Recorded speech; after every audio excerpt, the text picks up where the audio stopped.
Sometimes something goes wrong on stage, and we all love it.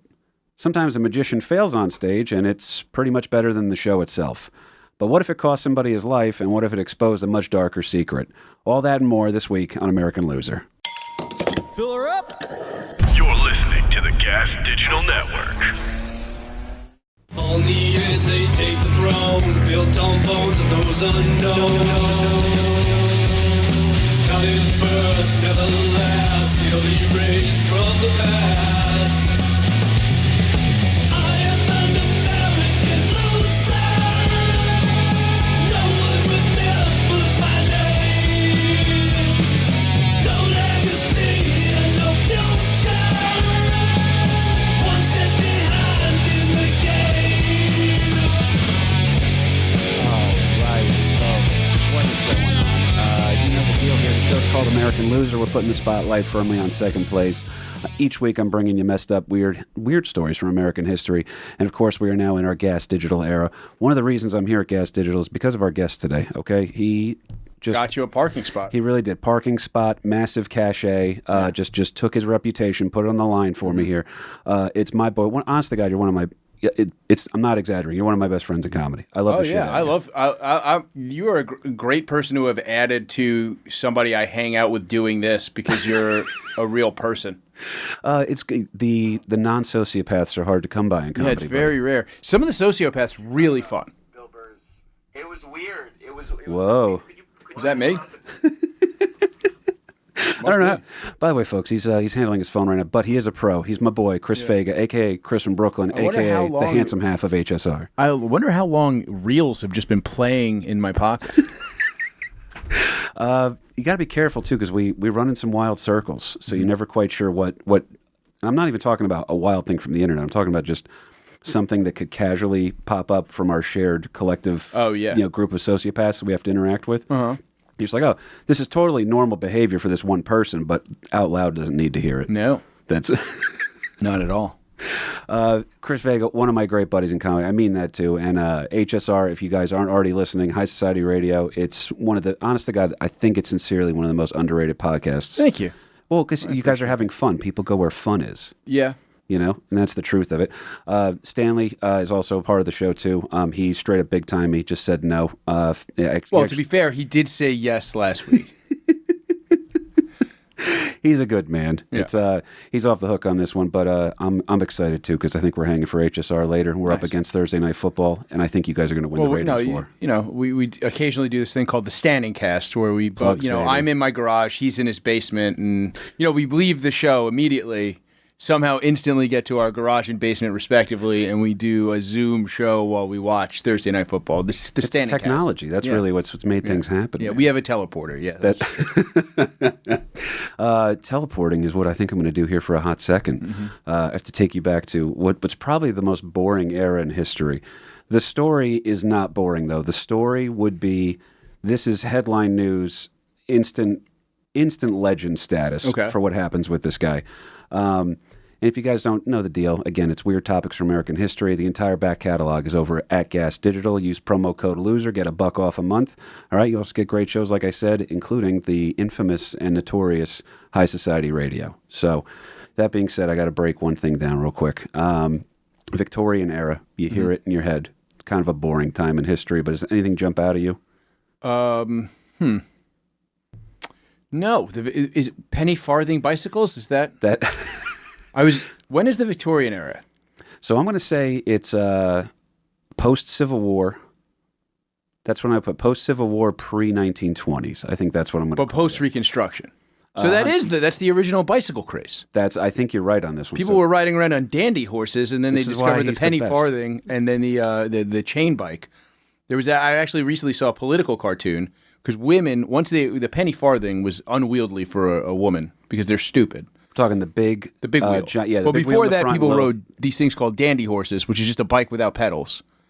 Which I don't understand how anybody thought that was a trendy thing in American scooter society. Kind of a thing. Yeah, it was no, but like you sat on it. That's why they're called dandy horses, because they were for homosexuals who couldn't afford horses. or were too busy. Every time they saw a horse, they would suck off the horse. And then they were like, we need a horse for these dandies, so they stopped sucking off these horses. And they invented these things. That's my understanding of history. But then, so apparently regular bicycles were a big part, also like post this, is a big part of like women's liberation, because women weren't allowed to have horses. And they didn't trust them riding horses in a lot of places. So, like, once the bicycle that wasn't that big, stupid wheel came out, the traditional bicycle that we know of, it, like, women could kind of get around and mobilize. Yeah. So it's really the bicycle's fault, not that pesky, was the 19th Amendment? Oh, you're talking about actually getting suffrage. Yeah, suffrage versus we've bicycles. all been getting suffrage since. Am I right, KP? So this is one thing I love about you, by the way. Crazy... Your recall and your ability to pull is fantastic. So the fact that we even started this episode, you say no, and then you say something wildly insightful. You're very similar to my dad with that. I'm like, Dad, you got anything else left you want to say about this? He goes, no, not really. I just figured we would talk about how, the Reconstruction era combined with Gone with the Wind created, it all comes from like the Lost Cause mythology, and then obviously that's troubling because of Levon Helm and the band, and really they're all Canadians. And they was like, all right, Dad, you said 5 other topics. Yeah, I know. I just kind of dude, I went off on a weird tangent, but I didn't realize the show's for. But like, here's the thing: is that you hear the Victorian era. I never really looked into it. But, like, I kind of thought that was, like, after, like, it's like, it sounds like it would be after the Renaissance. It's like, how, like, most people until they're, like, 14 think that Picasso was, like, around in, like, the 1500s or something? Dude, that one is that a Mandela effect on that one? No, I think it's just that he's mentioned in this, like, light the way that, like, a Leonardo da Vinci is. Like, he's kind of mentioned in this breath. When you're like in elementary school learning about artists, like you just kind of go to a museum. They tell you you're going to a museum, and they say you're going to see great things like Picasso and Leonardo da Vinci, and you just go, "Oh, those guys must have been contemporaries." It's time is a funny thing in that regard, because also there's a lot of people that will, if you say Picasso was the fifth turtle, square shelled. That's square shelled, and I believe a splinter opened up a package one day and it was his severed ear, and he just goes, I have no master. That's By the way, a pizza eating turtle would more likely be named Vinny than any of those names. It's also sad too, because this is something I love about you as well. You're a legit New Yorker, buddy. I'm from Jersey. I've never pretended to be from the city, but there is an instant kinship you have where you're like, oh, you're from here. You didn't move here because a movie inspired what, like it. To hear a legit New York accent, you do have to go to the Ninja Turtles. Oh, for real? The 90s movies, of course. Yeah, I love that. Yeah, that's the last time you get to hear like, oh, this is what taxi drivers sounded like when they still spoke English, because that change happened and it was gone. Here's the thing I just noticed on the way. I know we got to get to this topic. You're good, buddy. But 2 things. One, Victorian era petticoats. That's that, right? Nailed it. Okay, that is how bad must pussies have smelled? Where they just wrap you in toilet paper before they put you in a dress? It's not the sexiest time, but the weird thing too is that at no time are we not being as promiscuous as we are now. It's just whether or not it was out in the open. Gotcha. Right? That's what I always think about. I think that's probably true. But my other thing is, talking about New York accents, is I noticed on the way here, the open streets program around Manhattan that they do? They like close off streets so people can like sit, or you can even ride your bike. It's frustrating. I don't particularly like it. But it's called "I'm Walking Here." That's Rizzo Rat Rizzo. I'm sorry. Yeah, and it's like, is that what you want? These yuppies don't know that movie. Nope. And if they did, they might not have moved here. That movie inspired zero people. That was a movie about don't move here because you will then become a gay prostitute even if you don't want to. Yeah, against your will. And then eventually you'll have your renaissance as one of the leading people speaking at the GOP rallies. But that's and your daughter's going to be weirdly hot. So Jesus. Well, insider baseball here. And by the way, I got to give a quick shout out to real quick. The Dominator is not here this week.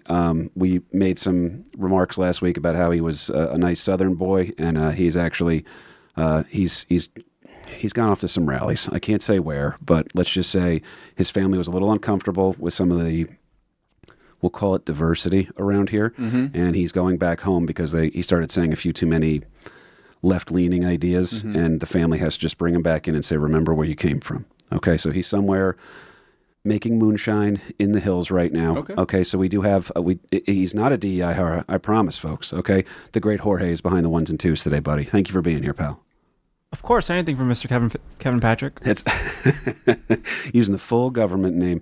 And of course, by the way, who else can be here other than Dr. Michael Harrington? That's the man you just saw sling a thing of natty ice over here at Faga, because that's all honest to God, you can book him, folks. It's all, literally, the only thing on his rider is natty ice. That's Fair.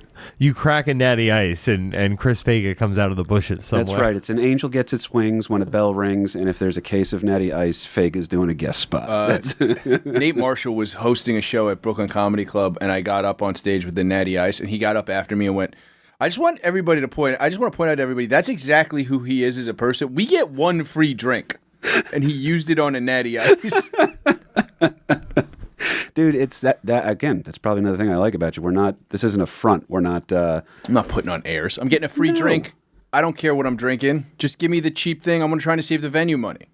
Yeah, that's another part too. That was once I figured out I spent a good decade drunk, and it was the worst part was in comedy when they were like, all right, so these drinks aren't free anymore, but the hack is you drop a 20 on the bartenders, just on the sly, you throw it in their pocket.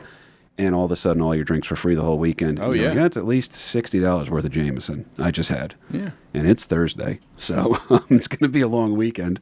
I have to go ahead and set up just one or two things here. But I did a trip, and this is, I don't look for the topics. They kind of just jump out at me. And this one was, I sat there, I was like, I can't wait to talk to, first of all, you are the requested guest for this episode, 100%. Okay. And it's money, and it's so, like when I texted Harrington about it, we already realized this was going to be an episode. But of course, folks, we're going to have to set up the zeitgeist.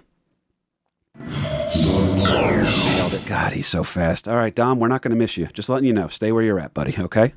Upgrading here. Zeitgeist is a wild one. It's 1918 over here. We've got the war to end all wars is ending. Pretty wild to call it that, and then have a sequel a few decades later. But as James Cameron has proven, sometimes the sequel's better than the original if you have more explosions and you let the Austrian people talk more. That's kind of the key to this whole thing. The Spanish flu pandemic is sweeping the nation. The Romanovs, the royal family of Tsarist Russia, have been whacked by the Bolsheviks. Future Hollywood bombshell Rita Hayworth is born. Florida begins issuing license plates. And the U.S. at this time only has 48 states. I didn't know that. Florida's the first people to issue license plates. Wow. It sounds counterintuitive. It seems like they would have the prison labor. I feel like that's part of it. And then also, like, listen, this drinking and driving thing is wild. We need some sort of identification on the cars because there's just too many Model Ts and not enough booze. All right? You can't brand a car. Oh, is that really what it is? Some sort of identifying marker. Buddy, I think you just solved that one. They're branding vehicles. Yeah. Oh, it's really, man, Yellowstone again, buddy. That's... Victorian era here, the wealth divide is substantial. Class separation is very intense. You got names like Rockefeller and Vanderbilt who are living in mansions with servants and hosting guests of high society. Yeah, a little free plug there for you, buddy. Magic shows are going to go hand in hand with this thing because the Victorian period, they have a deep interest in spiritualism. So This is people conducting seances. They're enamored with the idea of communicating with the beyond and the mystic. Magic shows are also relatively affordable for those without the last name Vanderbilt. So this is, comedy's part of these variety shows, but magic is the vaudeville era. Yeah, magic is the headliner. Okay. So if you were a good comic, what the fuck are you doing after magic? Yeah, that like at a you time still can't before follow the it in internet? 2025. Yeah, at a time before the internet.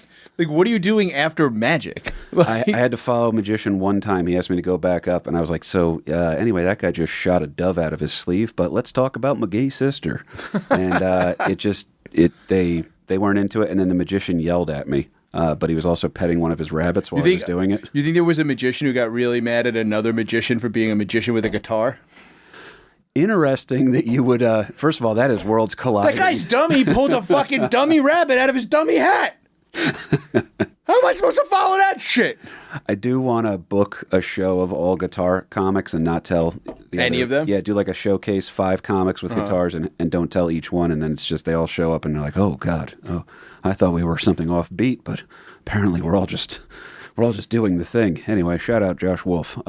So it's the reason I set this up this way is we're comics and a good comic around this time frame would open for Magic. Magic was selling, that was packing asses into the seats. So vaudeville's also super popular around this time frame, like you're saying here. And The guy that we're going to talk about is he's considered one of the greats of the time, and it's total chaos here. Here's the Tarantino part, folks. We're gonna go ahead and we're gonna off the main character here in the opening scene, and then unpack it from there. The place was called the Physic House in Cape May that I was at, and this very sweet lady is giving us the tour of the Victorian, and she's just telling me the stories of the magicians that used to come around the area, and just kind of casually threw this one in here, and I was like, that's all I want to talk. Once I heard the story, I was like, you can stop the rest of the tour. Tell me more about Chung Ling Soo. Oh. You know about this guy? Yeah. Dude, first of all, in modern day right now, he'd be a legend. Okay, it's a little Larry the Cable Guy-ish. If who's another one where you can see somebody that has an online facade and then they break character? I was trying to think of that. It's like and then occasionally break character. Yeah, like when they get actually angry or something forces them to speak out of the character. Like, here's the opposite of that. Do you ever see Tucker Carlson with the "Birds Aren't Real" guy? No. It's while he was still on Fox. I really thought Birds Aren't Real guy was Stanley this whole time, but no, but the Birds Aren't Real guy goes out. It was something like that, and he's just like doing this thing where he's like being very matter of fact, and he's just like, "Why would you?" And Tucker's like, this. And he's like, "I don't know, man. Somebody booked me on this thing. It's TV." And then by the end of it, Tucker Carlson's just dying laughing that he got trolled, and that the kid admitted it, and he was just like, "Look, man, your producer called me. What am I supposed to do? Not do the show?" I think it's the Birds Aren't Real guy. I know what I'm watching later. I'll put it that way. But it's like it's the only time I've ever seen Tucker Carlson truly break character, other than when he's talking about like Barack Obama smoking crack or something. Which I'll tell you what it is. I get sad when it's not real. Whatever the most outlandish story it is, I want that to be it. And then I can. Then as a defense attorney, you can write a defense for it. And you're like, and that is why America is great, because our gay president was able to send bombs overseas to take out, Islamic fundamentalists, and he just popped his wife's wiener out of his mouth long enough to say, "You're a has-been Laden." Now they're also saying that Keir Starmer's wife is trans. I don't even know who that is. That's the current Prime Minister of England. Oh, no way! Yeah. They're getting wild over there, man. Yeah. It's no longer on my bucket list. I'll put it that way. This guy, by the way, is going to spend a little bit of time over there, too. The big magicians of the time are, of course, Harry Houdini, Howard Thurston, and then this guy, Chung Ling Soo, is going to become pretty popular. His demise takes place in London. Okay. All right. And this is pre-Yellow Panic, right? So I'll let you unpack Yellow Panic for a second, because there's two things that pop into my head immediately. Well, I'm more thinking of, like, San Francisco, the plague breaks out. Mm-hmm. Like kind of almost post-railroad, where it's like, now we've got all these Chinese people here. The Chinese Exclusion Act, right? Yes. That's around this time. Yeah, the greatest thing to ever complain about in the history of the nation in terms of oppression is, you guys remember when you signed that law in that we weren't allowed to come here anymore? It's also... They were treating them pretty poorly. Oh, it's bad, dude. Also, so you have the Irish building the railroad coming from the east, and then the Chinese building it coming from the west, and then they meet in the middle. And if you could be a fly on the wall for that conversation, you just got to figure out which group was saying more ethnic slurs at the other. Two groups of people who have never, think about two groups of people who are incredibly racist groups of people who didn't know the other one existed, probably. Oh, that's crazy. You slaves here too? What? Is that bright out, fella? You're looking a little bright out now. But to be fair, you think the Irish see those hats and they go, "Why don't we think of that?" Dude, there's a logic to it. To the rice patty hats, they're called patty hats. Rice patties. It's all there. Rice patty is what you call the daughter of the Asian immigrant and the Irish immigrant. Oh, it's rice patty. Nowadays, the appropriate term is Steve Byrne. Anyway, so it's inside baseball, but I'm hanging out with my friend right now, folks. What do you want me to do? This guy, Chung Ling Soo, he's a hell of a character. Harrington, if it's possible to pull up Chung Ling Soo at any time, that's Cungilngsoo. No rush on that here. I got to unpack him a little bit. He is performing at Wood Green in London. He is 56 years old, and he is riding high on his magic career. An opening for him, Rich Voss. Honestly, I believe it, too. A young Rich Voss. Dude, just long-haired Voss back in the day. It was hot that year. They're just in an opium den until they get called. There he is, who looks a little, and I don't want to give away too much of the story, but that is Chung Ling Soo, folks, who kind of looks like a mixture of Norton and when Bobby Kelly did Sister Ping in Colin Quinn's Cop Show. Deep pull reference here, folks, but you'll enjoy it when you see. Cop Show, it's good. Cop Show's fantastic. Everything that man does is gold. I'm not even mad. So Colin Quinn abandoned me and had me adopted instead of raising me as his biological son. I still like him. So what are you going to do about it? It's Chung Ling Soo is performing here, and now he's going to have, I guess his magician career was 14 is when he started. Okay. And 14 is kind of when I realized I was going to have to lean into being funny because nobody was buying the whole, I thought I was Stone Cold Steve Austin for a hot minute. Mm-hmm. I think everybody did in that era. But this performance of his is going to be his last. There's a malfunction during the act, and the well-known, this was his moniker of the time. By the way, think of it. What's the worst, moniker you've seen, like a nickname for somebody in comedy? Because I've seen some gross ones. Like a bad one? Yeah, like when somebody refers to themselves. I've seen the People's Champ. I've seen that one before. It makes me cringe. Harrington, what do you got? Yeah, like if you were to call yourself like the point guard of podcasting or compare yourself to some kind Puerto of Rican rattlesnake. Yeah. It's like those kind of nicknames. Yeah, it's a tough one. The what did I see? Somebody once referred to themselves as the father of comedy because he's like, well, I do all dad jokes. You know what I mean? I'm talking about being a father, so I'm the father of comedy. And I was like, this is it's cringe. I don't talk too much. In June, he about calls himself the daddy of comedy. That's it's almost June, folks. All right, start planning now. But this chaos here, his moniker was the original Chinese conjurer. Now, we're both wrestling guys. Mm-hmm. This sounds like it's supposed to be a terrible gimmick of somebody who walks out with a shrunken head in their hand. Sure. Right? There's going to be, you feel like this is a Lord Tensai of the day. Oh, yeah. It's but the original Chinese conjurer, he's going to die on stage, folks. He dies pretty much on stage. An incident goes on. He's mortally wounded. He will die the next morning. Chung Ling Soo's act has become wildly popular. He's touring internationally, and that's a huge accomplishment, especially for the times in 1918. So we've covered the zeitgeist here. You're in the Victorian era right now, and if you were in attendance in London the night of Chung Ling Soo's final performance, not only do you get to see a magic trick go wrong, all right, which who doesn't love that? But we're wrestling guys. Botchamania is more fun than wrestling sometimes. Sure. That's seeing a comic lose their mind on stage.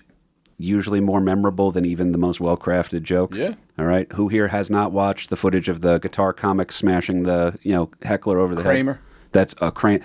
Dude, it's Kramer. There's no other footage of him doing stand-up. No. Isn't it insane? That's Yeah. But this particular night is going to go bad here because he gets exposed. The magic trick goes wrong. So number one, you look stupid. Okay. Number two, you're going to die from your mistake. All right. And then number three, it is safe to say that if he had lived, his career also probably would have been over. Cancel culture, not quite what it was going to become about 100 years later. But let's get to it, folks. The trick or illusion in question is Chung Ling Soo's trademark gimmick, which was known as a bullet catch. So, okay. Yeah, performed by, I think Houdini did one of these, a couple of the other guys. I believe in Penn and Teller's first televised special. You nailed it. They brought it back, right? Yes. And it hadn't been done since this. And they talk about that, yes, this trick did actually end someone's life. Another magician did it. His name was Bud Dwyer. I don't know if you know. Oh, yeah. He also fucked it up. I remember finding out that happened in Harrisburg, Pennsylvania, and I was like, this makes sense. That's why there's a comedy zone here. That's it's. So yes, they're going to go down with this one. It's crazy. They rebrand as Discovery Zone in June. It's such inside baseball, but it's perfect. You're right. Penn and Teller, Chris Angel, David Blaine, and anyone who worked on the set of the movie Rust knows about the bullet catch, folks. It will create the illusion that someone is able to capture a bullet in midair, sometimes between their teeth or in their hand. Very Matrix Neo type shit. This trick goes all the way back to the 1500s, but it remains a hit for many reasons. Now, did he do it the way Penn and Teller used to do it with a sheet of glass? They would put a sheet of glass between the gun and... Ooh, okay. Well, yeah, Penn was the shooter, Teller was the catcher, which is how I imagine their private life goes. But they would put a pane of glass, and the pane of glass would shatter after the bullet would go off. And then to prove that there were. Well, it's stakes also in the that's game. part of the misdirect, right? Yes. Breaking glass is the sound is always going to be distracting, even if you know it's coming. That's how Austin won all those championships to bring it back together. You're not wrong. You're not wrong on anything. The to answer your question directly, they do something wild on here. It's this version of the trick is actually called "Sentenced to Death by Boxers." Okay, and which alludes to the infamous Chinese Boxer Rebellion, which will get its own episode, folks. Okay, but in order to move the story ahead here, what they do essentially, Chris is right. You have a bullet fired at the performer. From one of the assistants who will load the gun for the entire audience to see. So they're like, oh, see, we're no tricks up our sleeve here. That's the misdirect. Something else is happening when you're not looking. And then what he winds up doing is that I believe for this version of the trick, he will then take the bullet that he's been hiding in his mouth, and then he pops it out in between his teeth as if he was able to catch this. So you distract him with a loud noise, and in that time, the magician just is able to then put the bullet in his teeth, and then it's ta-da! That's the gimmick. So on this night, which happens to be Chung Ling Soo's last night on Earth, his magic trick will fail him. The prop gun, which was a real gun, but it had been modified to ensure that the bullet never leaves the barrel, it will fail. And the musket is pointed at Soo, and when the magician hears the explosion go off, he's not slipping a bullet in his mouth. He's actually sitting there looking down at his chest that's bleeding. And he's going to do something he's never done on planet Earth before on stage. He realizes that a bullet has indeed fired and struck him in his lung, and here's where he breaks character for the first time. Kayfabe in the world of magic is strong. Okay. He looks down and says, something's gone wrong, lower the curtain. Now, it's shocking to see a magic trick go wrong. It's shocking to see anything go horribly wrong, whether it be an injury to an athlete or, Malik Neighbors or my set on a fundraiser with Christine Meehan about 3 weeks ago. I think her kid has to change schools. That's how bad I did. Jesus. It's shocking enough to see all these things go wrong, but the first shock is that the trick is wrong. Second shock is learning that he's going to die the next day. Third shock is this one, folks. The ancient mystic from the Orient, self-styled, when he gets shot, he speaks in perfect English. He breaks kayfabe. It's like hearing The Undertaker's real voice for the first time. Yeah. Like, well, maybe he had a stroke, you know what I mean? At the same time, because of the fear. Maybe he actually did speak You're like doing that. a good lawyer job. I'm going to throw this out there. My Italian grandmother forgot most of her English after she had a stroke. No shit. Yeah. She spoke broken English and then forgot most of it after her Oh, it's stroke. like a reverse Rosetta Stone kind of thing? Yeah, exactly. You're doing a good publicist job on this one. It's what they expose is that they're like, why is that? I never heard him speak English before. Can he speak English?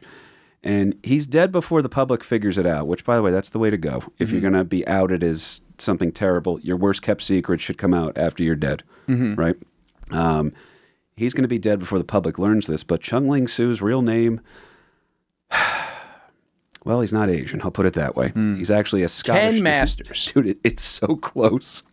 It's picture that episode of Eastbound and Down where Will Ferrell is making Stevie dance in the geisha outfit. Okay. He's doing that level under the guise that he's not a Scottish guy from Westchester, New York. Okay. He's putting on yellowface. Harrington had the photo up before. That is a gentleman in yellowface, folks. Now, you say Scottish from where? So he's of Scottish lineage, but he's from Westchester, New York. Could easily be jaundice. That's active liver failure. But yep, you see it there. Now he commits to the bit. Now, I'm going to throw this out there. He's not doing like tape on the eyes. No, He's it's just not got Mickey the Rooney. haircut. It's not Mickey Rooney in Breakfast at Tiffany's. It's a little more respectful. Yeah, he's just got the haircut.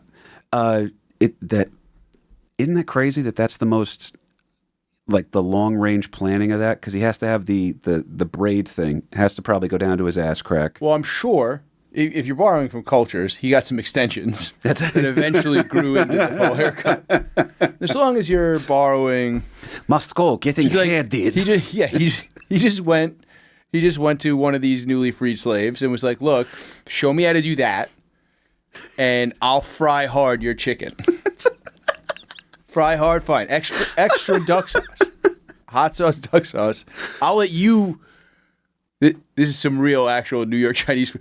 You can actually hold the hot sauce bottle, and you do it yourself. But you figure, hook me up with these extensions. That's respect. And that's That's diversity in action, folks. We're actually making the world a better place, one yellow-faced magician at a time. This is also the era of like the Fu Manchu books were probably the most popular dime store novels at the time, right? That makes sense to me. And then there's also, just as a white guy in general, we put this ancient wisdom that's been, and don't get me wrong, it's been commercialized by the Asian community. Sure. For what's the ancient secrets. You guys go as far back as Rome, even more so, and you guys are relatively more stable depending on the time period. So we buy into whatever their traditions are, and we go to them for wisdom. So I think there's a curiosity on that just as a European. So we've talked about this on HSR, and I've told this story before. If I've told you this story, I'm sorry, but your audience may not have heard it. But I was at this dim sum place I used to go to. It was like one of these like bakery pork bun place, but they switched their concept, and they were all of a sudden a soup place for like 3 weeks. But I was already there, and I was like, sure, I'll try. I like you. Sure, give me some soup. And give him a chance. The lady brought out me a bowl of soup. It came in a plastic bowl. I'm sitting at a table, and she brings out this little, like a cheap plastic spoon that you would stir coffee with at an AA meeting. And I'm going, where's you don't have like like the Chinese soup spoon thing that you can like pick up the noodles with and slurp them down. You know what I'm talking about, right? Mm-hmm. Yes. So I'm going like this. I'm doing the thing. And she's looking at me like I'm crazy. And then out of nowhere, this Chinese guy reading a Chinese newspaper 2 seats down from me starts yelling at her in Chinese. And then as she walks away to get me the proper spoon. No one's going to think it's a beautiful language, no matter who you are. It's just not. So as she walks away to get me a proper spoon, he looks at me. Now, mind you, this is a patron. This is not her boss. He looks at me and goes, Chinese people are so fucking stupid. And I look at him, I go, what? And he goes, you from city. I from city. These fucking hillbillies. He called them, he goes, these hill people. He says, these are hill people. And that rules. And he's like, they're so stupid. And he explains it to me. He goes, it's the same. We from cities, we're smart. These people, stupid. And it never occurred to me that China's a country of 1 billion people that's mostly rural. They have more hillbillies than we do. That's true. They have more rednecks and hillbillies than the United States does. And also, out there, I was actually just reading about this. Rural Chinese people, very distrusting of the government. It's just like here, but it's Chinese. The Han Dynasty will rise again. Yeah, exactly. So that's what I'm saying. We put mysticism on them, but really, it's a bunch of poor hillbillies. DeStefano told me this too when he was in Germany, that North Germany, I'm sorry, if you go to Berlin is they're from the future. Everybody's kind of half, whimsical. Yeah, they're all kind of in a rave. A little vivacious, perhaps. Yeah, gotcha. And then you go out to the Bavarian section, whatever you want to call it, and then he was, dude, it's just like the South, where they're spinning. They're like, the history you were told is not real. There was some bad stuff. We're not pretending there wasn't. Really? But it wasn't what you guys think it was. And then he told me the best part too is he goes, because you're German, we can talk to you. And he goes, your friend the Turk over there. They're pointing at Giannis.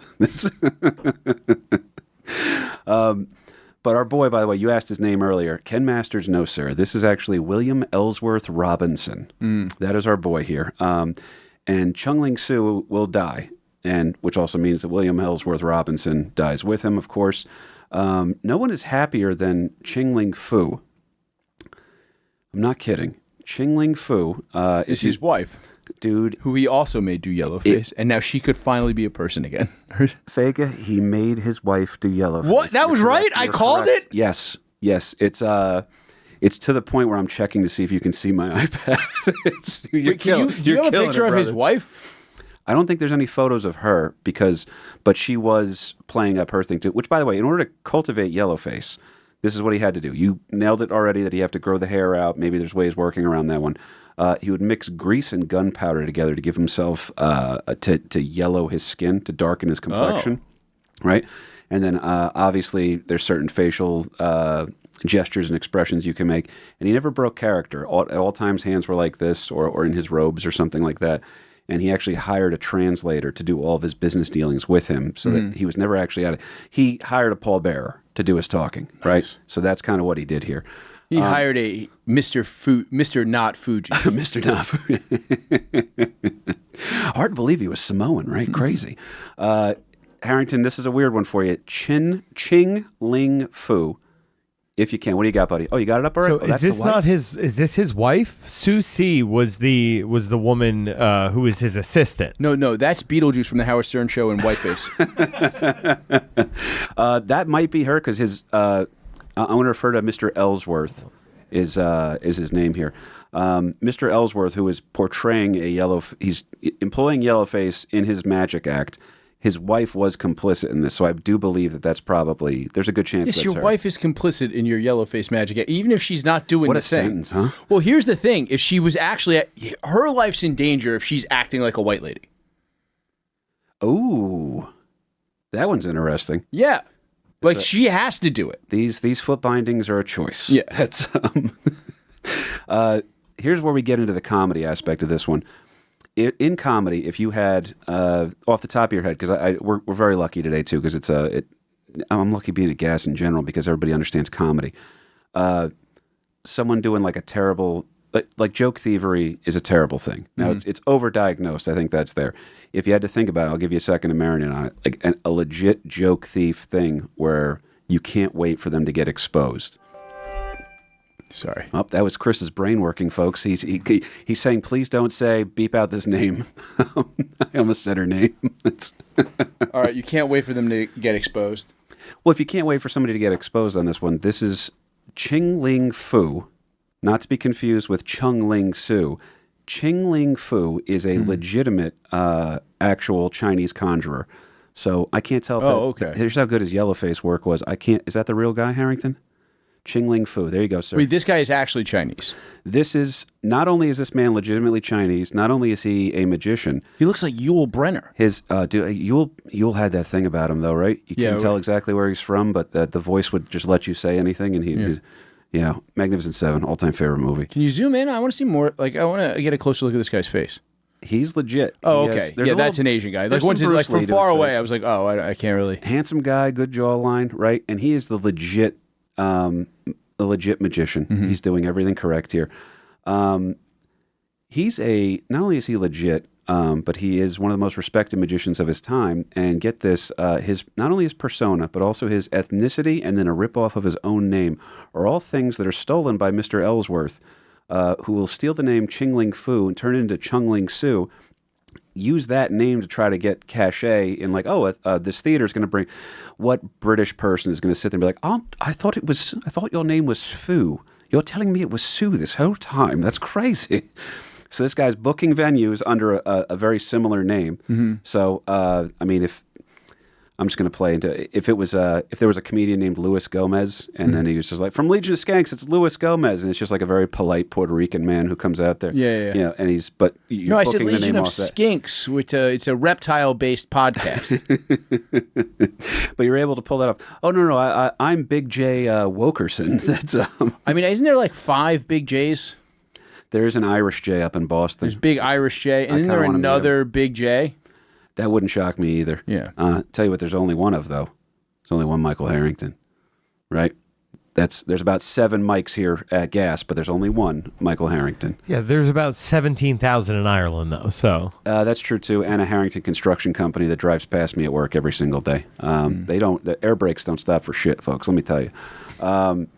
Now, for ease here of trying to understand this thing, I'm just going to repeat it. Magician dies on stage doing a trick. It's revealed he's not Asian. And not only did he steal the ethnicity of another group of people and try to parlay that into a magic career, he also directly ripped off the trick he's stealing from another magician. So where did he get shot? So our boy, Mr. Fu, is getting... I'm sorry, no, Fu is the legit one. See, I'm even screwing this up. Sue is killed in London, on stage in London, right? But he's an American kid. He's from Westchester, New York. He adopts this Asian persona and then is exposed posthumously once the trick goes wrong. Mm-hmm. So wait, I'm just saying he gets shot. I assume like somewhere in like the chest or something. I believe he takes one to the chest. Okay. So it's a prop gun. No, it's not a prop gun. It's a real gun used as a prop that malfunctions. Mm-hmm. And the reason why they said is because it wasn't properly maintained. So it's his own. He is his own undoing in this. It's kind of hard to feel bad for him too. This is where if you have any part of empathy where you're like, oh, well, I just feel because it's sad that someone passed away. I get that too. But as comics, when you find out that somebody completely ripped off another guy's material and then got his ass handed to him, in a fate kind of way, it's a little bit hard to not kind of root for fate. So Mr. Fu, as we will call him for the ease of comparison, badass magician, legitimately born in China, one of the most respected ones in the world, has tricks like breathing fire, pulling a small child out of a boiling pot of water. Whoa. I wasn't ready for that one either. I want to see that. It's I just picture like my stepson, the little guy. If I could just get him to he emerges from like a boiling pot, and I put lobster claws on him or something. Yeah, like that sounds great. He's got red hair. We could run with it. Yeah. And then most famous trick that he had at the time was he could remove a 15-foot pole from his mouth. Try that one out, Riley Reid. You know what I'm saying? It's a different gimmick. No. It was just a tall Polish man. That's Back in the time of giants. buddy. The Victorian era is the time of giants, We have a Polish giant here. That is the man-eating chicken of its time, I suppose, right? Yeah. Fu also had a trick that was truly can't-miss entertainment. He takes a sword, summons an assistant to the stage, will sever their head with the sword. The head will then drop to the floor. Dude, it's so... It's perfect. What you're saying is perfect. The headless assistant will then walk out with their missing head and then pick up the severed head and then walk back. Like, it's essentially Beetlejuice. Like, hey, guys, what's going on? Everybody cool? That's a great trick for that time. It's wilder than... I couldn't even come up with what the comp would be for that, because we immediately have to go to a movie where you can fabricate this. Imagine that's part of a live show on stage. I mean, balls in your court, Kill Tony. Do what you got to do there. Yeah. Fu is so legit at magic. This is like when they start getting cocky, when it's like, I bet you I could go out there and just do crowd work for an hour and they'll love me. You know what I mean? Mm-hmm. There's people that are very good at it, but then there's people that are like, I don't want to do material tonight, Here's how... Don't maintain the gun you're having shot at you every day. Yeah, keep up with it. Twice on Sundays.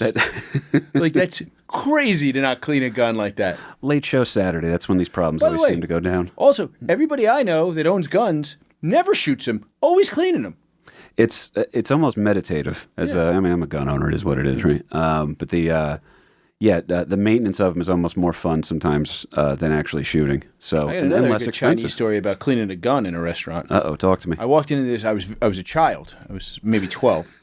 I walked into a Chinese. I was emerging from a pot of boiling water held by a Chinese conjurer. No, but I walked into a Chinese restaurant on I want to say 7th Street and 5th Avenue in Brooklyn, and I ordered some chicken wings, as you do, and I got my chicken wings, and they had feathers in them. Still. Jesus. Not a lot of feathers, but some feathers. Enough, though. Enough where I was like, those are very clearly feathers. And I walk up to the counter to be like, I would like some new chicken wings. These have feathers in them. And the guy was very clearly cleaning a 9mm. It was like the Americanized son of the Asian immigrants that owned the place, who was clearly pissed off because he needed to go do serious business with this gun. Hang on, timeline. I'm trying to line it up. Yes, you see this Rodney King thing? Very nervous. Anyway, chicken wings. Go on. And I go, there's feathers in my chicken wings. And the guy goes, so? Chickens have feathers. No accent.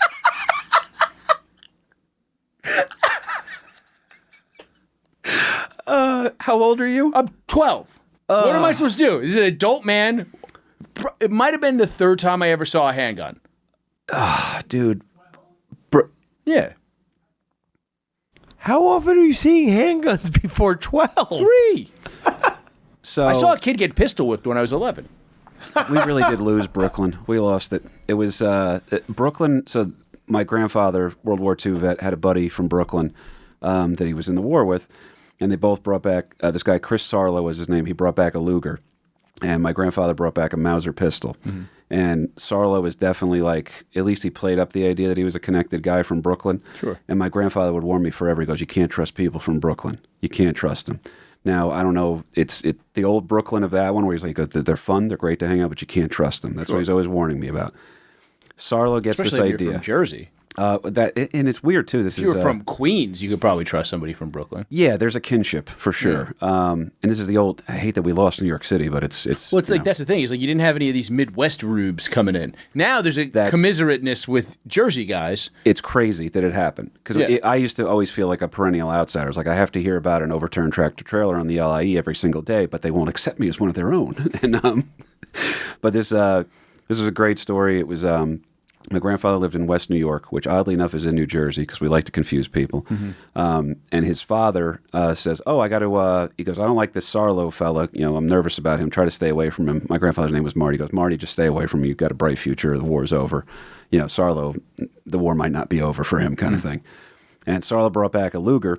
My grandfather brought back a Mauser pistol. So they both have pistols they brought back from people they probably dropped in Germany. And they come back with the guns, and Sarlo calls up my grandfather and goes, "Hey, I got a guy that's going to gold plate these guns for us." So he goes, put your gun in the car, come on out to Brooklyn. He goes, "I got a guy that's going to gold plate these guns for us." So they drive out there together. My grandfather leaves from West New York, borrows his father's car, drives over to Brooklyn. And I forget what this. My grandfather. Here, put this in your mouth. See if it's real. 100%. Oh, what's the price on this one again? But my grandfather's father comes home with two of his friends from where he goes, "Let me show you what my son Marty brought home from the war." And my great aunt, who's like probably maybe a teenager at this point, sees her father walk down the stairs and goes, "Where's Marty? His gun is missing." And she goes, "Oh, he's with Chris Sarlo. They're doing something in Brooklyn. I don't know, something about a guy or whatever." And something about a guy. Yeah, my great-grandfather on the Armenian side, he literally shit a brick thinking that his son was doing hits for, some Brooklyn crew or something like that. And then I told my grandfather, I was like, by the way, this is I just pictured the wackiness that ensues because nobody has cell phones, like an episode of Friends where everybody's just trying to get a message to the other person. But it involves a bunch of World War II era guns. Could I be any more connected? That's dude. No, you don't get it. I shot a Chinese guy, but he lived. He knew how to do the trick. Dude, they pull the trigger and just go, "How you doing?" That's yeah. Unfortunately, the story. I'm sitting there. I'm hanging on the edge of my seat. My grandfather's telling the story, and I was like, "What happened?" I'm waiting for my grandfather to reveal that he's a secret badass or something, which he was a legit badass, but he didn't want to volunteer that. Especially to a 7th grader. But he eventually goes, "Yeah, Sarlo couldn't find the guy, so it was a cell phone disconnect thing where you're like, there's no, if the guy's not at the store, you're not getting." So he just If you are not at the place where you're supposed to meet up on time, people don't know if you're coming, so they're like, "Well, we're just gonna leave." Yeah, and now your whole day is ruined. You get about a 20-minute grace period, I would say, and that's an old school mentality thing too. But I had to go on that diatribe. Martin Z, we miss you, sir. My grandfather ruled. Purple Heart recipient and Bronze Star recipient too. I have the newspaper clipping about how many Germans he killed. That was a different time. But on one fateful night here, our boy Mr. Fu is going to perform an illusion. So Fu again, legit. Okay, Fu is legit. He's sitting there. He's going to offer a cash prize. This is what he does at the end of his shows. It's a cash prize of $1,000, which adjusted for inflation nowadays is over $30,000 and also still not enough for a down payment on a house in Jersey. Carly, I'm trying. Things are going slow, okay? Mm-hmm. We're working on it, babe. And the cash prize is if you can expose how this trick is done. So if you can be the Penn and Teller, pre-Penn and Teller, where you're like, here's how it actually goes down. But on this fateful night, Fu is performing this illusion, and a young American man who had a background in magic tries to take the cash prize challenge. Fu, realizing that this man seemed to have some knowledge of how it works, he goes, "All right, well, I'm not going to that guy because I'm going to have to pay $1,000 to him. He might know how this trick just went down." So he blows him off, and he winds up, he's not going to give him the money. He's not going to give him the opportunity here. That man's name is William Ellsworth Robinson. So that's the guy that you said no to him, like, this guy's going to be trouble over here. And this guy responds by saying, it's his full villain era. Yeah, I'm stealing your life. How about I steal everything about you and I make more money than you doing it? I can't think of a comedy comp for that one. So now, is he getting booked by the venue owners?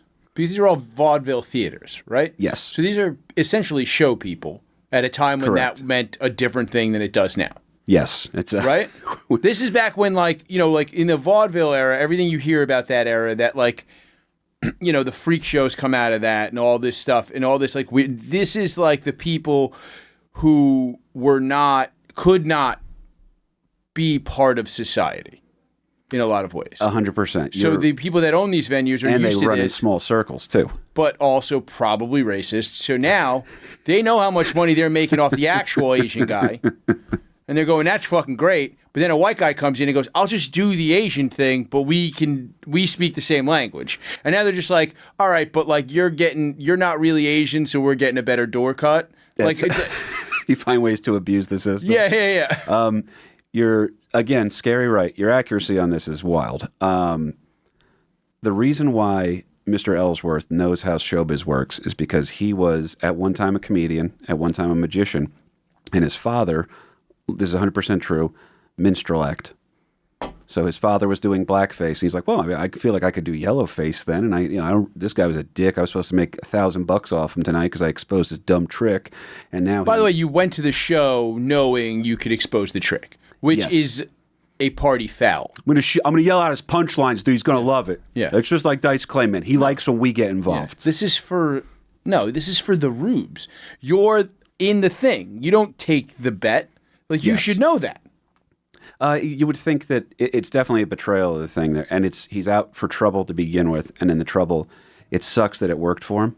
It really sucks because he made a run with it again off the namesake thing too. So you're saying anybody who was wise to the kayfabe was saying like, okay, well we can work with this Robinson guy; he's easier to deal with, and we just won't expose his little trick here. But he did also not break character for forever. It's like when Sandman pretended to be blind at ECW, right? He stuck to kayfabe on that one. No, but I'm sure there's people who like. First of all, if you just see that guy, you kind of just like, if you see that guy not on stage with like when you go to a show, you want to believe a thing. Yes. Give yourself it's your own illusion. Yeah. All right. So like whatever, telephones were relatively new then, right? Yeah, that checks out. Okay. Right. So, his white assistant keeps calling and negotiating a better deal. It's weird. His wife sounds white on the phone. Then you see her and you're like, It's a reverse Donna Chang situation. On my way home, I'll be stopping at Connie Chung's rest area to grab something to eat. So this checks out as well. He commits this. He says he's Cantonese in order to get this act going in his backstory. And Fu, who by the way is the real and true Chinese conjurer, hates this guy. He goes, he stole my act. He stole my culture. He's using my name to book venues. There's no reason why you shouldn't absolutely hate this person. It is insane. The fact that he's getting away with it, too, is also a marker of the times.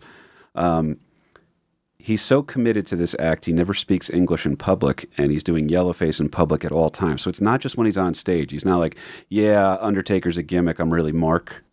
He's living his life as a half Cantonese man with the hair and everything. Like Yokozuna. Yeah, put on the friggin', the idea of putting on gunpowder and grease to your face every day when you go out in public has to be a little exhausting. But when I was talking about this to Carly, she's like, well, it just sounds like makeup, And she's like, you don't know how hard it is to do makeup. Like it turned into, and Carly's not a pain in the ass at all, but it was one of those things where I was like, all right, I guess it is more difficult to be a woman or whatever you want to say. Yeah. So I just pictured Ellsworth. He's just in yoga pants. He goes, oh, I don't have it in me to be Chinese today. I'm not going out. Ugh, gross. Well, I guess I got to go put on my Chinese outfit so that all the men can ask me to do tricks for them, right? God, get a life, incels. He's just wearing a kabuki mask. He's like, no. It's not Japanese. He's just telling people, I think I would know. I would know. He's just going, I would know. What's under the hood over there? All right, you tell me. I'm famous Chinese conjurer. You're honey, telling me this isn't a Chinese mask? We're out of gunpowder, honey. How am I supposed to go to work today? Oh, you really screwed me on that one. You screwed me, babe. All right? I need grease and gunpowder immediately. Have it Ubered over here.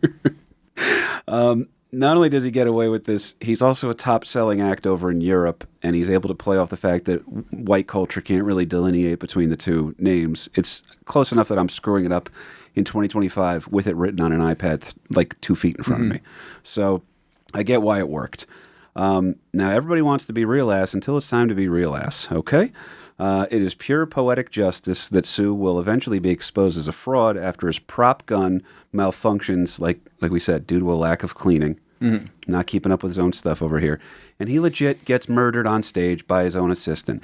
I couldn't prove if it was his wife that pulled the trigger because that would be like it's already a beautiful meal, and then you're just going to sit there and just put like a little tiny little extra on there. Yeah, like whatever side of au jus is. Well, I'll throw this out there. If it's the wife, that's a murder. That just never got solved. Because like I said, he's making the wife live as a Chinese dude. lady. All right, And I don't run with it. I don't bet that he didn't meet her as the Chinese guy. She thinks she's got this mystical Chinese boyfriend. Come to find out, regular white guy, now she's in too deep. Now she's got to go full Chinese. She's got to explain to her parents. Constant bitterness. A constant stream of bitter melon. Which Asian woman had to do more explaining about their significant other? This poor woman or Woody Allen's second wife? She's never given an interview, so I assume this poor woman. I'm going to say you're right, too. And if that is a photo of her, I'll try to confirm this here, too. So now, is he exposed? So he's exposed after this. Posthumously. So this is how the sequence, because by the way, this is a confusing story, but just for the listeners at home here, the brief recap on this one is Victorian-era magician, gun goes off on stage. How great would it be if his wife tried to save the whole thing and she was like, actually, we had the entire English language written on that bullet and he absorbed it through his chest. It's a magic bullet theory. The bullet is called Rosetta Stone. Look how fast. Or even better, too, is if she is a white lady pretending to be Asian, and then they say, excuse me, ma'am, your husband's dead now, and you're holding the gun and it's still smoking. What do you have to say? If you're like, I don't know no English. Stick to the bit, lady. But yeah, to recap, this magician gets shot on stage, and for the first time ever publicly speaks perfect English. You find out that he's a kid from Westchester, New York, actually. And not only is his name fake and his whole origin story is fake, he's been actively doing yellowface, which I don't know if it was frowned But he upon. stole the entire act from for an actual Chinese and he goes, guy. oh, by the way, the one you saw that died, that's not the real guy. You guys are I don't want to go down the Bill Hicks, Dennis Leary one with this, but because I feel like Leary's done enough where it's forgivable. It's the Robin Williams pass that we give him, but it is... this guy had nothing of his own. He had nothing. There's no rescue. By the way, that's the most Irish firefighter shit that KP's ever said to me. Which one? I'm going to forgive Dennis Leary for being a cunt to Bill Hicks because, he made that firefighter show or whatever. Well, he 9/11 and such. People don't know this one either, but Leary apparently used to cut checks to Louis anytime he saw him in Hollywood because he knew that Louis' old closer was, well, I just do this thing. And people are like, well, why would you do that? That's so mean. He goes, well, I'm an asshole. That's why I do it. I'm not a good person. I'm an asshole. And then apparently they never had a conversation about it, but there's an old O&A clip. Oh, yeah, I think I've heard this. That Leary would seem to be like, hey, you're working on like a new film, man? Here's like $7,000 for it. Go ahead and run with it. Because he just kind of knew. He goes, let me just keep this guy, let's keep it at bay. And you're right, I did go full firefighter on that one. Yeah. To conclude this bad boy here is that... and by the way, real quick, do me a favor. Plug anything else you want to plug. We got a couple out of the way, but you're my boy. You come see him on the road with me here. I'm trying to bring Chris as many times as we can rock the stage together. We're going. Me and Harrington do a podcast, Notes of a Goon, together. Go listen to that on Spotify. And then also, are we going to be at Exotica or something, Mike? Yeah, we're going to be at Exotica the end of the month. That is October 24th, 25th, and 26th in Edison, New Jersey. We're going to be hanging out with Joanna Angel at the Gas Digital booth. You guys have your own booth? Yeah, we have our own Gas Digital booth. KP, you're welcome to come hang. We can get some good content. We can ask porn stars about their favorite losers from American history. I did get to ask Brooklyn Chase one time if she thought that communism was ripe for one more try, even though it's failed everywhere. And she just looks at me. She goes, "You're the reason I'm wearing underwear tonight." Okay, that's that's fucking great. She was a sweetheart, good girl. But, and then when's the next time the Armored League is going to be in New York City, Mike? They're going to be at $3 Bill in New York City. Sorry, in Brooklyn next week. But the big one. November 20th, the best fighters from the planet coming in for Armored League Z Series 4 at Melrose Ballroom, November 20th. Now, the last Z Series was at American Dream Mall. Fantastic tournament format. Our boys do chainmail fighting, folks. You guys, I've joked about it with Harrington. It's not a bit. My friends do this. This is what they do. We're doing commentary for the Armored League. I'm doing post-fight interviews. Come out. It is the one combat sport you could take the most squeamish girlfriend you have to, because you don't see the blood until after the fight when they take the helmets off. It's medieval times meets the UFC, folks. It kind of is. Which is why I'm fascinated by it. So check that out. Also, speaking of exotica, you put this thought in my head right now. Let's go with the idea that, is it Asa Akira? Yes. How does she? So let's go ahead and say she's one of the more well-known Asian porn stars. And then all of a sudden you find out that she died in a horrific trick gone wrong. And that her real name was actually like Jennifer, Walrich or something like that. Yeah, I'd be upset. And she's not even Asian. She was like, it was really all. I want all that comeback. That's. I give $1,000 to anyone who can expose my trick. But yeah, that's the equivalent of this one here. So not only does he steal his act, I believe steals his exposing ethnicity. a trick in that context is considered revenge porn. Ooh, different kind of Johns back then too. But here's where it's just pure poetic justice. Soo gets exposed as a fraud on stage. Prop gun kills him. A trick he stole, a culture he stole, an identity he stole, a career that was not his. He literally got his ass handed to him. God just goes, "Hey, buddy, good little gambit here. Your grift is up." And the beautiful part of it all too is that he just gets his ass. He gets his ass handed to him by God. I want to know so much about his wife after this happens. That would be a great topic. No records, by the way. Yeah, but it's the thing because I'm sure she just became a white lady again and went home to her parents, and they just like hated her forever, and she lived in their guest room. Yep, she's back in New England, and her father's like, "I told you it was a phase." That's just yeah. But I'm just saying, it's like I'm so curious, like how the fuck that lady gets out of fucking England. You know what I mean? Like, what the fuck happens to that woman after this happens on stage? She's this person, for all intents and purposes. That's all of her clothes. Now she's just a white lady walking around London dressed like an Asian lady. I'm trying to think what. Trying to get back to fucking Westchester. Dude, that would be from Taylor Sheridan. Yeah, it's just I'm more curious. Like, I wish that she had a diary that we could read, because that's like kind of like that's the most interesting part of this. It's all in Chinese writing until this particular date, and then all of a sudden she goes, "So, a lot of things going on today." Turn the book upside down. Lots of. As you can notice, this diary now reads from left to right as opposed to right to left. The closest thing to a happy ending here, pun intended. Oh, well, hold on. He's got plenty of happy endings from his fake Asian wife. Dude, she just cuts loose her foot bindings and throws them over a telephone pole, and she goes, "I'm free." I got out. She just Kaiser Soze's her way back to America. There's Sherlock Holmes drops a cup of coffee and goes, she was right here. Closest thing to ending on a positive note for this one is Mr. Fu, the real Chinese conjurer, does live long enough to know that the man who stole his life, his ethnicity, and his act does die on stage.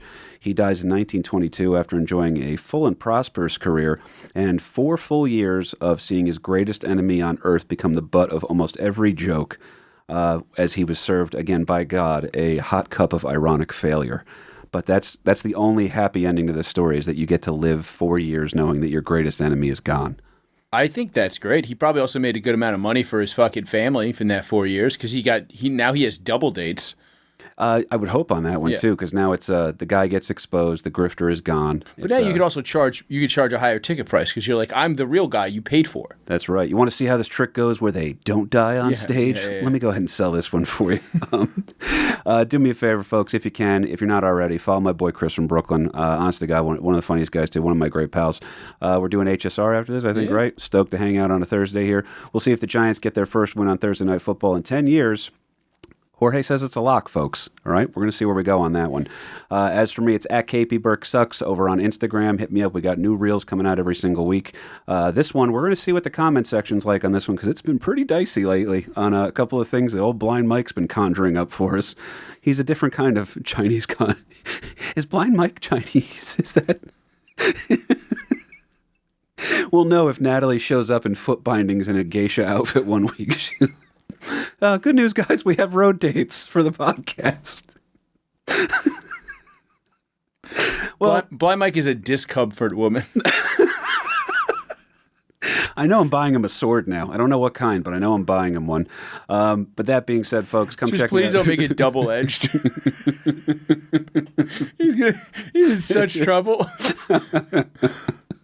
Because not only is he blind, he'd be clumsy if he wasn't blind. Dude, it's gonna be like Arrested Development, where he's like, he just shows up one day missing a finger, and you're like, how'd it go, man? He goes, yeah, depth perception's a thing. That's again, just thank you to Jorge, thank you to Mike Harrington, thank you to my boy Chris Faga, thank you to listeners here at home. You're the reason we get to keep doing the show. At KP Burke Sucks over on Instagram. Come see me live. I don't know a lot of my upcoming tour dates because the originally booked headliners have not canceled yet. All right? That's a fair point, folks. My name was KP Burke. That was Chung Ling Soo, American Loser. On the edge they take the throne, built on bones of those unknown. Counted first, never last, still erased from the past.